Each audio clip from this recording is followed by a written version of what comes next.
It's a group that keeps growing, though not by choice. Parents who have lost a child to gun violence. And for the second year in a row, guns are the leading cause of death for Tennessee children. Tonight, News 2's My Owens introduces us to one mother who is telling her daughter's story in a different way.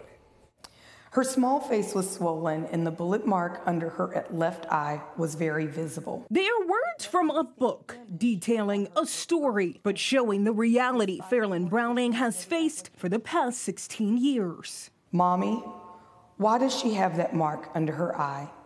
My response, it's where the angels kissed her. This month, Ayanna Rollins would have been 17 years old, but instead of celebrating another year, her mother is honoring the life she had. She was such a jovial child. She was just really a joy to her mom's heart. Just as she remembers every detail about Ayanna and her personality, Fairlyn also remembers every detail from when her life was taken. Probably 45 minutes into my lunch, I began to receive phone calls.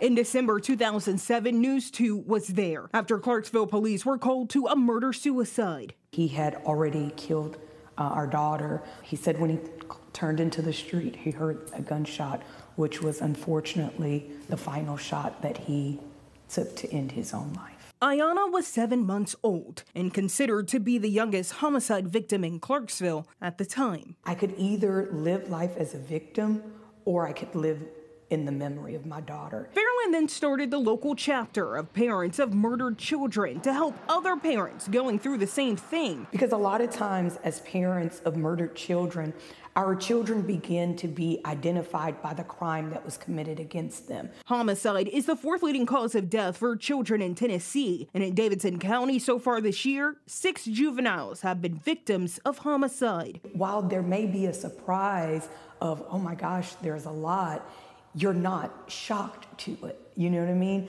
Because you understand that no one is off limits. It can happen to anyone. Which is why she now works to help others on their journey of grief and healing. Ayanna's story is not the story of her murder. It is the story of her mom being able to take tragedy and turn it into the ability to help and heal for others. And she says the hardest part is making sure her daughter's memory continues years later. To learn more about her book, go to WKRN.com.